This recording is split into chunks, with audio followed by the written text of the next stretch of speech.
ကလေးလေးတွေကိုဗမာလိုပဲပြောပြီးတော့သင်နေသေးရပေါ့နော် English လိုလေးပြောပြီးတော့သင်ချင်တယ်ဒါပေမဲ့ဘယ်လိုလုပ်ရမလဲမသိဘူးမှားသွားမလားဒီမှာကိုယ်တိုင်ဒါအင်္ဂလိပ်စာတိုးတက်အောင်မလုပ်ခဲ့လေဆိုတော့ပြန်ပြောရမယ်ဆိုရင်တော့တကူးတခါကြီးဘာမှလုပ်ခဲ့တာမျိုးတော့မရှိဘူးငယ်ငယ်တုန်းကကြောင်းနေခဲ့ရတယ်ပေါ့နော်ဒါပြီးရင်လိုနိုင်ငံသားဆရာမတွေနဲ့တင်တော့တင်ခဲ့ဘူးလေပေါ့နော် International School တက်ခဲ့ဘူးတာတော့မဟုတ်ဘူးပြီးရင်ကျမကလုပ်ငန်းဝင်နဲ့ရောက်သွားတဲ့အခါမှာကိုကနိုင်ငံသားတွေနဲ့ပြောဆိုဆက်ဆံရတာလေနေ့တိုင်းရှိတယ်ပေါ့နော်နေ့တူကရှိတယ်ဆိုတော့ကို့အနေနဲ့တော့အင်္ဂလိပ်စာကောင်းအောင်ဆိုပြီးတော့ထူးထူးခြားခြားကြီးလုပ်ခဲ့ရတာမျိုးတော့မရှိဘူးအဓိကကျမမြင်တာကကျမအနေနဲ့နေ့တူကမှာရှင်သန်ဖို့ပေါ့နော် survive ဖြစ်ဖို့အင်္ဂလိပ်လိုပြောမှရမယ်ဆိုတော့ပတ်ဝန်းကျင်တစ်ခုကိုရောက်သွားတဲ့အတွက်ကျမအင်္ဂလိပ်လိုငငယ်ကသင်ခဲ့တာရှိပေမဲ့လက်တွေ့မှာ practice လုပ်ဖို့လိုတယ်အဲ့ဒါတွေကဘယ်ချိန်မှလုပ်ခဲ့တယ်လဲဆိုတော့လုပ်ငန်းဝင်တဲ့ချိန်မှာဒါ meeting တွေတက်ရတယ်ကိုပြောချင်တာတွေကိုပြောရတယ်ကိုရေးချင်တာတွေကို email တွေရေးရတယ်ဆိုတော့ကျမအနေနဲ့ဒါတွေမလုပ်လို့မဖြစ်ဘူးပေါ့နော်အဲ့လို environment ကိုရောက်သွားတဲ့အခါမှာအင်္ဂလိပ်စာ auto ပေါ့နော်သူကပြောလို့ထွက်လာတယ်သူကရေးလို့တက်လာတယ်ပေါ့နော်အဲ့တော့ okay ကျမတို့လိုမျိုးပတ်ဝန်းကျင်မရှိဘူးဆိုလို့ရှိရင်ရောအင်္ဂလိပ်စာတိုးတောင်လုပ်လို့မရအောင်လားဆိုတော့လုပ်လို့ရတယ်နော်ကျမရဲ့ colleagues ပေါ့ကျမနဲ့အလုပ်တူလုပ်ခဲ့ဘူးတဲ့အမတယောက်ရဲ့သူ့ရဲ့အတွေ့အကြုံကိုပြောပြတာဆိုရင်သူကအကြောင်းကောင်းတွေပါလိမ့်မတက်ခဲ့ရဘူးပေါ့နော်ဟိုကျမတို့လည်းကြောင်းတအားကြီးကောင်းတဲ့ကြောင်းပြီးတော့တက်ခဲ့ရတာမျိုးတော့မဟုတ်ဒါမိတ်စာတင်တဲ့တွေပဲသွားပြီးတော့တက်ခဲ့ရတယ်ပေါ့အဲ့အမရဲ့ practice လေးပြောပြမယ်သူမှန်ကြည့်ပြီးတော့ပြောရတာပေါ့နော်မှန်တဲ့ကိုကြည့်ပြီးတော့သူတယောက်တည်းပဲအဲ့လိုပြောအင်္ဂလိပ်လိုပြောနေရပါတော့ဘေးကလူတွေကတော့သူ့ကိုယူသွားပြီဆိုပြီးတော့ထင်ကြတယ်ပေါ့နော်ဒါပေမဲ့ကျမနဲ့သူလည်းလူလုပ်ကြတယ်ပေါ့နော်လုပ်ခဲ့တဲ့အချိန်မှာသူ့အင်္ဂလိပ်စာလည်းရန်ကောင်းတယ်ပေါ့နော်ရန်ကောင်းတယ်ဒါနိုင်ငံသားတွေနေ့တူကပြောဆိုဆက်ဆံနိုင်တယ်ပေါ့နော်အဲ့လိုပေါ့ကျမတို့ကမဖြစ်ဘူးဆိုတာတော့မရှိဘူးပေါ့နော်မဖြစ်ဘူးဆိုတာတော့မရှိဘူးအဓိကဘာလိုအပ်လဲအဓိကဘာလိုအပ်လဲဆို practice ပေါ့နော် practice ကလိုအပ်တယ်ပေါ့နော်လိုအပ်တယ်တော့ပဲကျောင်းမှာဆရာမလုပ်နေတဲ့ပစ္စည်းကိုအရင်ကလေးလေးတွေကိုစာသင်တဲ့ဖြစ်စီကို classroom language ပေါ့နော်ကျမကဒီနေ့မှာဘာသာစကားနဲ့ပတ်သက်ပြီးတော့အမှအတွေ့အကြုံရအကျဉ်းဉာဏ်ပေးရရှင်ကလေးတွေကိုအိမ်မှာတော့မိခင်ဘာသာစကားကိုပြောစီချင်တယ်ပေါ့နော်မိခင်ဘာသာစကားကိုသူ့ရဲ့ငယ်ရွယ်စဉ်သူပစ္စည်းကွေးလေးကနေစပြီးတော့အရွယ်တစ်ခုရောက်တဲ့ဒီမိခင်ဘာသာစကားကိုပိုင်နိုင်ဖြစ်စေချင်တယ်ပေါ့နော်ဒါပေမဲ့အကြောင်းတွေရောက်ရင်တော့မိဘတွေအကြောင်းထားတယ်ဆိုတော့မျှော်လင့်ချက်တစ်ခုရှိရပေါ့နော်အင်္ဂလိပ်လို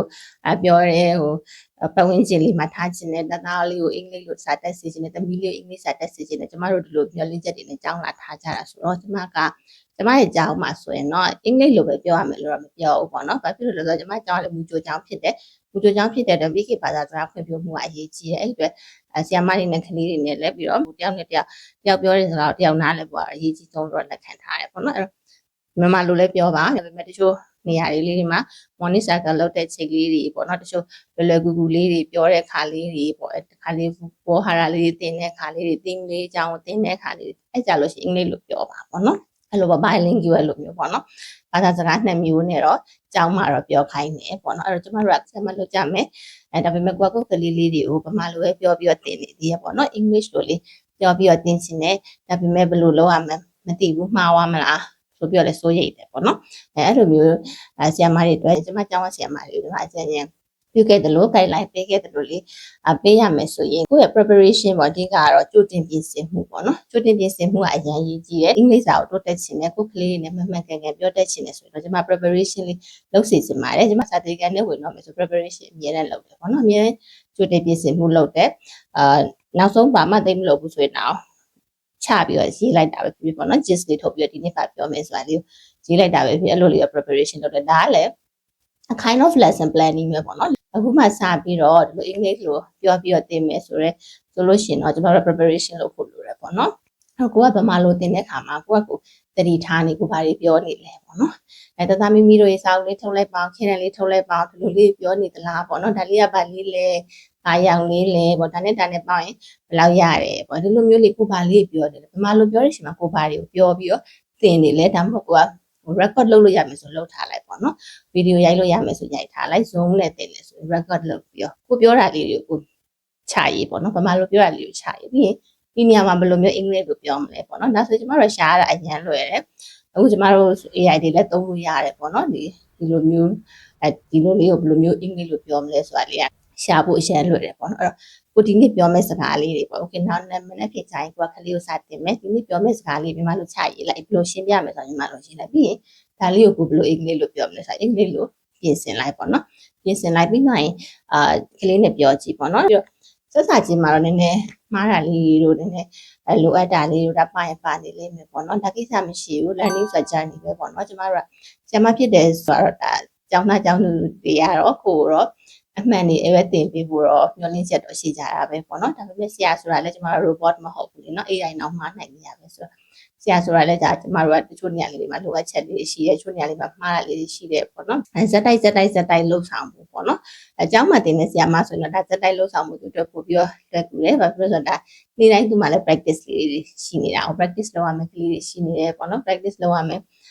ဒီပတ်ဝန်းကျင်အခြေအနေရှိနေတယ်ဆိုရင်တော့ဒါတိုးတက်မှုတော့ပို့ပြီးတော့မြင်တယ်ပေါ့နော်ကိုအိမ်မှာတယောက်တည်းလောက်ရမယ်ဆိုလို့ရှင်တော့ကိုကဒါလေးတွေကို perfect ဖြစ်မှတင်မယ်ဆိုတာမျိုး perfect ကgrammar တွေအကုန်လုံးမှန်သွားတော့မှငါကလေးတွေကိုအသက်အတွက်တွေအကုန်လုံးမှန်သွားတော့မှငါတို့နဲ့ပြောမယ်ဆိုရင်တော့အဲ့ဒီနေရာဘယ်တော့မှရောက်မလာဘူးပေါ့နော်ကျမတို့ကလေ့ကျင့်နဲ့ပဲတိုးတက်လာမှာပေါ့နော်အဲ့တော့ခုနကကို prepare လုပ်ထားတာလေးတွေကိုကလေးတွေနဲ့ပြောကြည့်ပါကလေးတွေနဲ့လေ့ကျင့်မှာပေါ့နော်ပြီးလို့ရှိရင် okay ကိုကလေ့ကျင့်စရာကလေးမရှိဘူးဆိုရင်လည်းဒါကိုမှန်ကြည့်ပြီးတော့လေ့ကျင့်လို့ရတယ်ပေါ့နော်အဓိကအရေးကြီးတဲ့ချက်ကကျမတို့ consistency ရှိဖို့ပေါ့နော်တိုးတက်မှုနှုန်းလေးကနည်းနည်းလေးနေနိုင်တယ်ပေါ့နော်အဲ့လိုမျိုးလေးမှာဆိုရင်နောက်တစ်ခုလုပ်လို့ရတာအခုလိုဗီဒီယိုလုပ်လိုက်ပေါ့နော်ဗီဒီယိုလေးလုပ်လိုက်ဘူးမှကြည့်စရာမလိုပေါ့နော်ဘယ်မှလည်းမတင်ချင်နဲ့ပေါ့နော်တင်ချင်လဲတင်တာကိစ္စမရှိဘူးပေါ့နော်ဒီလိုလေးတင်တဲ့ဗီဒီယိုလေးကျွန်မအများကြီးတွေ့ပြီးတယ်ဒါအင်္ဂလိပ်စာ practice လုပ်ဖို့အတွက်ကျွန်မ TikTok မှာတခုတွေ့လိုက်တယ်ဟို Thai မျိုးသမီးလေးပဲအင်္ဂလိပ်စာ practice လုပ်ဖို့ဒီ channel လေးကိုဖွင့်လိုက်တာပေါ့နော်အဲ့ဒါသူနေ့တိုင်းလို့သူ English လို့ပြောတာလေးကိုတင်သွားတယ်ဆိုဘယ်လိုပဲဖြစ်တာသူအတွက်တိုးတက်တယ်ပေါ့နော်သူပထမဆုံးစပြီးတော့တင်ခဲ့တဲ့ဗီဒီယိုလေးနဲ့ခုနောက်ဆုံးဗီဒီယိုလေးနဲ့ရှင်းကြည့်မယ်ဆိုရင်သူရဲ့အင်္ဂလိပ်စာ skill ကပိုပြီးတော့တိုးတက်လာတယ်ပေါ့နော်ကျွန်တော်တို့ဒီလိုဗီဒီယိုတွေရိုက်တယ် public နဲ့ share လုပ်မယ် public ကိုမျှဝေမယ်ဆိုရင်လည်းအနည်းနဲ့များတော့ဒါနည်းနည်းလေးလာတယ်ပေါ့နော်နည်းနည်းများတော့လေးလာတယ်ဒါကိုယ့်ရဲ့ skill တွေလည်းပိုပြီးတော့တိုးတက်စေတယ်ပေါ့နော်ဒီလိုလေးတွေလည်း practice လုပ်နိုင်တယ်ပေါ့နော်ပြီးရင်ကိုကလေတယောက်တည်း learning လုပ်တာ learning partner တို့ community လေးတွေရှိတာတို့ကလည်းကောင်းတယ်ကိုနဲ့စိတ်တူကိုယ်တူတကယ်ချင်းရှိတယ်ပေါ့နော်ဒါမှမဟုတ်ကိုကြောင်ကကိုဆရာမဆိုရင်ကိုကြောင်ကဆရာမတွေ group လေးတွေရှိတယ်ဆိုရင်ဒါလေးတွေအတူတူပေါ့နော်အတူတူလိုက်ပြီးတော့အင်္ဂလိပ်လိုလေးပြောတာလေးစစ်တာလေးတွေကလည်းကိုယ့် learning ဆိုင်နေပေါ့နော်ကိုယ့်သင်ကြားရေးခရီးကိုပို့ပြီးတော့ခရီးရောက်စေတယ်ပေါ့နော်ပြီးရင်ကျမတို့ဒီ YouTube မှာပေါ့နော် YouTube မှာဆို videos တွေကလေအများကြီးရှိတယ်ပေါ့နော်ဒီလိုအင်္ဂလိပ်စာတို့တောင်ဘယ်လိုလုပ်ရမလဲပြီး shadowing practice ဘယ်လိုလုပ်ရမလဲလို့ grammar ဘယ်လိုလဲ writing ကဘယ်လိုရေးရမလဲဗီဒီယိုတွေကတော့အများကြီးရှိတယ်ကိုနဲ့ကြိုက်တဲ့ channel လေးကိုရှာပြီးတော့ကြည့်တာမျိုးလေးတွေကအလုပ်တင်တယ်ပေါ့နော်ကျမဒီကျောင်းကဆရာမတွေကိုဆိုရင်ကျမတို့မူကြိုကျောင်းဆိုတော့ဗာလေးတွေဘယ် channel လေးတွေကိုကြည့်တယ်လဲဒီလိုအင်္ဂလိပ်စာတိုးတက်ဖို့ပေါ့နော်ဘယ် channel လေးတွေကိုလေ့လာလဲဆိုရင် Khan Academy Kids ဆိုတဲ့ channel လေးရှိရပေါ့နော်သူကဟို app လေးရှိရ learning app လေးရှိရတယ်မှာ website လည်းရှိရတယ်ကျမတို့လေ့လာဒီ YouTube မှာပေါ့နော်သူကကလေးလေးတွေကိုသင်ပေးနေရလေးတွေပေါ့နော်ဒီ native English speaker တွေကပဲဗီဒီယိုလေးတွေရိုက်ထားပြီးကလေးလေးတွေကိုသင်ပေးတဲ့ပုံစံလေးတွေဒီလိုဗီဒီယိုလေးတွေဆိုရင်ကျမဒီချယ်ကိုလိုက်ပြီးကြည့်ခိုင်းတယ်ကြည့်ပြီးနောက်ကနေ shadowing ပေါ့ shadowing ဆိုတော့သူပြောတဲ့အတိုင်းပေါ့နောက်ကနေလိုက်ပြီးပြောတဲ့ practice လေးတွေလုပ်ခိုင်းတယ်ပေါ့နော်ပြီးနောက်တစ်ခုက English with Britney ပေါ့နော်သူကကြတော့သူ့ရဲ့ကလေးလေးကိုသူသားလေးကိုသူက English ကိုပြောတာလေးတွေကိုတင်ထားတယ်လို့ဆိုဒါကိုနဲ့ကြိုက်တဲ့ဗီဒီယိုလေးတွေပေါ့နော်ပြီးကိုသင်ချာတင်လာပေါ့ maths တင်လာ maths ကိုဘယ်လိုမျိုး classroom language တော့မှမသိဘူးဆိုရင်ကျမတို့ maths နဲ့ပတ်သက်ပြီးသင်ကြားရေးဗီဒီယိုလေး English လို့ပြောထားတဲ့ဗီဒီယိုလေးအများကြီးရှိတယ်ပေါ့နော်အဲ့ထက်ကနေအဲ့ထက် usage လေးအဲ့ထက်အသုံးအနှုန်းလေးတွေကိုလေ့လာပြီးတော့ကိုယ်ကလေးကိုတင်တဲ့အခါမှာပြန်ပြီးတော့ဒါလေးကို copy ယူပြီးတော့ပြန်တင်လို့ရတယ်ပေါ့နော်ပြီးရင်ကျမတို့အတန်ထွက်လေးတွေမှန်ကထွက်ဖို့လည်းအရေးကြီးတယ်ပေါ့နော်ကျမတို့မြန်မာလူမျိုးဆိုတော့မြန်မာ accent လိုမျိုးရှိနေတယ်ပေါ့နော်မြန်မာ accent လိုမျိုးရှိနေတယ်ဟိုကတော့ဒါမြန်မာလူမျိုးဖြစ်တဲ့အတွက်မြန်မာ accent တော့ပါမှာပဲနောက်တစ်ခါကျတော့ဟိုအတန်ထွက်အမှားပေါ့နော် pronunciation မှားတယ်လို့ပြောမလားပေါ့နော်ခါလေးကြရင်တချို့စလုံးလေးတွေကျမတို့အတန်ထွက်မှားပြီးတော့ထွက်တာမျိုးရှိဥပမာအလွယ်ကူဆုံးကျမအမြဲတမ်းကြားနေတယ်အလွယ်ကူဆုံးဟာတခုပြောမှဆို1 2 3 4ပေါ့နော်4မဟုတ်ဘူးပေါ့နော်4ဒါလေးတွေကခဏကျမကြားရတယ်4ဆိုပြထွက်တာပေါ့နော်ပြီးသွားရင်6ပေါ့နော်6အဲ့တော့6တို့အဲ့လိုပြောရလေးလည်းကြားမိတယ်ဒါလေးကကျတော့ကျမတို့ဟိုဟာ pronunciation မှားတာပေါ့နော် pronunciation မှားတာတော့ခဏတော့ပြင်ပြီးတော့လေ့ကျင့်ရမှာပေါ့နော်6မဟုတ်6ဆိုရင်တော့မှ K တန်ပဲပါတယ်နော်အတန်လေးဖြစ်ကြမယ်6ပေါ့နော်ပြီး8ဆိုရင်လည်း8လို့ပြောကြတယ်နော်တချို့8ပေါ့နော်ဒီလိုလေးတွေကလေဟိုတေးလေးတွေပဲဒါပေမဲ့ကိုကကလေးကိုပြန်တင်တဲ့အခါမှာကိုယ့်ရဲ့အတန်ထွက်ကလေးကမှန်ပြီးတော့လိုအပ်တယ်ပေါ့နော် ဒီ ABCD နာမည်လေးတွေပြောတဲ့အခါမှာလည်းနည်းနည်းမှားနာလို့ကျွန်မကြားမိတယ်ပေါ့နော်ဥပမာ H ဆိုတဲ့အတန်နဲ့စုံတာပေါ့နော်ဆိုတဲ့အတန်နဲ့မစုံ H နော်ချဆိုတဲ့အတန်နဲ့စုံပေါ့နော်ကိုကမှားပြီးတော့တင်တဲ့အခါကျရင်ခလေးကလည်းလိုက်ပြီးတော့မှားပြီးတော့အတန်လေးတွေကိုလိုက်ပြီးပြောတယ်ပေါ့နော်တော့ကိုကနေမမှန်ကန်ကန်တင်ဖို့အရေးကြီးတယ်ပေါ့နော်အဲ့တိုင်းကျွန်တော်တို့တစ်ခါတလေ theme နဲ့ပတ်သက်တဲ့သင်ခန်းစာတွေပေါ့နော် theme နဲ့ပတ်သက်တဲ့သင်ခန်းစာတွေကိုသင်တော့မယ်ဆိုလို့ရှိရင်ကျွန်မကိုယ်တိုင်မှားနေတယ်အတန်ထွက်လေးပေါ့နော်ဒါပေမဲ့ဒီချက်တယောက်ကကိုပြောတဲ့အတွက်ကိုကအမှန်သွားတယ်ပေါ့နော်ကျွန်တော်တို့သင်လာ mosquito မဟုတ်ဘူး mosquito ဒီလိုလေးတွေကကြတော့လေကိုမာမှန်းမသိဘူးတစ်ခါလေးကြာလို့ရှိရင်ကြားလာခဲ့ရတော့ပေါ့နော်ဒါမှန်တယ်လို့ထင်တယ်ပေါ့နော်ဒါပေမဲ့တစ်ခါလေးကျရင်ကျွန်မလွယ်တယ်ဆိုတော့ကိုလွယ်တယ်ဆိုတဲ့အတန်ထွက်ကလေးတွေကိုတော့မှကိုကလေးကိုပြန်တင်တော့မယ်ဆိုမသိခင်လေဒီလို Cambridge Dictionary တို့ဘာလို့ကျွန်တော်တို့ဒီ dictionary တွေ online မှာအများကြီးရှိပါတယ်ကျွန်မ recommend လုပ်တာတော့ Cambridge Dictionary ကို recommend လုပ်တယ်ပေါ့နော်အဲ့မှာအတန်ထွက်ကလေးကိုအရင်နားထောင်ကြည့်လိုက်နားထောင်ပြီးတော့ကိုယ့်အတန်ထွက်မှားနေလေလိုက်ပြီးတော့ပြင်လိုက်ပေါ့နော်ဆရာမလုပ်တော့မယ်ဆိုရင်accent လေးပြဿနာမရှိပေါ့နော် accent ကျမတို့လည်းဘူမာကြီးလိုမျိုး American accent တွေတော့ရှိနေပြီပေါ့နော်ဒါပေမဲ့ကိုယ့်ရဲ့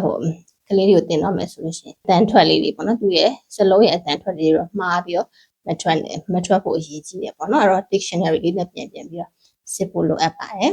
အခုကျမအနေနဲ့ရော English စာပေ level မှာရှိတယ်လေပေါ့နော်ကျမတို့တိုးတက်အောင်ပါတယ်လုပ်နေလေပေါ့ကျမလောလောဆယ်မှာ B2 level မှာရှိတယ်ပေါ့နော်အဲ့တော့ကျမက B2 မှာတော့မရက်နေချင်ဘူးပေါ့နော်အရင်တော့ကတော့ကိုကသင်ကြားရေးဆရာမဟုတ်ဘူးပေါ့နော်နိုင်ငံသားတွေနဲ့လုပ်တယ်ဒီ English speaking and community မှာလုပ်တယ်သူတို့နဲ့ကိုယ်နဲ့ communicate လုပ်နိုင်တယ်ကိုရေးတာသူတို့နားလဲသူတို့ပြောတာကိုနားလဲဆိုရင်ရပြီကျမအနေနဲ့အရင်vocabulary အမြင့်ကြီးလည်းသုံးပြစရာမလိုဘူးပေါ့နော်ဒီတိကသူနဲ့ကိုယ်နဲ့ communicate လုပ်နေဖို့ရည်ကြီးရတယ်ဒါပေမဲ့ကျမအခုဆရာမဖြစ်သွားပြီပေါ့နော်ဆရာမဖြစ်သွားပြီဒီသင်ကြားရေးကိုလုပ်မယ်ဆိုတော့ကျမက B2 လောက်ဆိုတော့သင်ကြားရေးလုပ်လို့ရပါတယ်လုပ်လို့ရတယ်ပေါ့နော်ဒါပေမဲ့ကိုယ်ကို upgrade ဖြစ်နေတာပေါ့နော်ဖြစ်နေတာဆိုတော့ C1 C2 လောက်ကို